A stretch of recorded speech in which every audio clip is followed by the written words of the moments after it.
ప్రభు నామమున అందరికీ వందనాలు. ఈరోజు దేవుని యొక్క వాగ్దానము. అపోస్తులు మా విశ్వాసము వృద్ధి పొందించమని ప్రభుతో చెప్పగా, లూకా 17:5.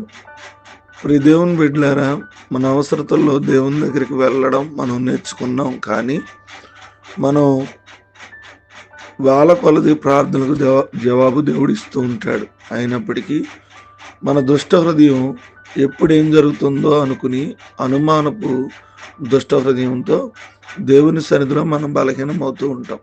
దేవుని ఆత్మ నువ్వు ఎంత బలహీనుడువు, నీ జీవితంలో ఎన్ని వందల వేల సార్లు విడుదల పొందావు, దేవునిపై ఇప్పుడు విశ్వాసం ఉంచలేవా అని దేవుని యొక్క వాక్యం సెలవిస్తూ ఉంది.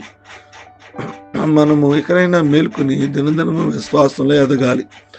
దేవునిలో మనం విశ్వాసాన్ని తగ్గించడి బలహీనపరిచడి కారణాలు కొన్ని ఉన్నాయి. మనం వాటి విషయమై చాలా జాగ్రత్తగా ఉండాలి. మనకు లోక సంబంధమైన మనసు ఉంటే మన పొరుగు వారిని వస్త్రము మరియు సామాగ్రిపై దృష్టి ఉంచి వాటి ఖరీదు అంచనా వేయడానికి పూనుకుంటాం. అటువంటి లెక్కలు నీ విశ్వాస జీవితాన్ని తగ్గించేవి మాత్రమే. నీవు మన గొప్ప దేవుని చూచి నా విశ్వాసం తగ్గినంతగా లేదు అని చెప్పాలి. ప్రపంచ పటం ముందు మనం నిలబడాలి. దేవుని మీద ఆయన తన ఎదుట ఉంచబడిన ఆనందం కొరకైన అవమానంను నిర్లక్ష్య పెట్టడం మనము చాలా భయపడతాం. ఏదో నెమ్మదిగా నుండి మనం విశ్వాసంలో ముందుకి కొనసాగాలి. విశ్వాసం గల ఒక వ్యక్తి, పరిశుద్ధపరచబడిన ఒక వ్యక్తి తనను దీనిగా చేసుకుని అవకాశాలను స్వీకరిస్తాడు. మనకున్న అవకాశాలు మన చుట్టూ ఉన్న అనేక మందిని దేవుడు దీవెనకరంగా నడిపిస్తాడు. మన విశ్వాసాన్ని వృద్ధి చేసుకోవడం వల్ల మనం ఆశీర్వదించబడదాం. అట్టి కృప దేవుడు మనందరికీ అనుగ్రహించును గాక. కొద్ది మాటలు దేవుడు మన వెనుకల్లో దీవించును గాక. ఆమె ప్రార్థన చేసుకుందాం.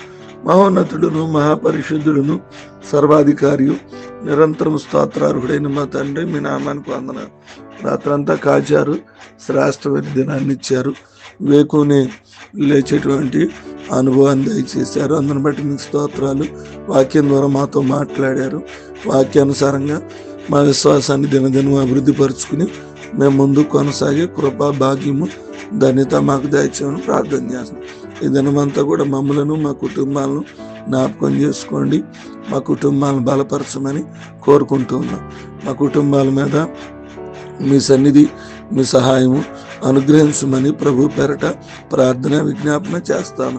ఈ దినమంతా మమ్మల్ని మా కుటుంబాన్ని ఖాయమని వివాహ దినాలు జరుపుకుంటున్న బిడ్డల్ని, పుట్టినరోజు జరుపుకుంటున్న బిడ్డల్ని, ఈ దినపు ఎగ్జామ్ రాయబోతున్న బిడ్డల్ని, ఈ దినపు వారి అవసరతలో ఉన్న వారందరినీ దీవించమని ఈ ప్రార్థన యేసు నామమున అడుగుచున్నాము తండ్రి. ఆమేన్.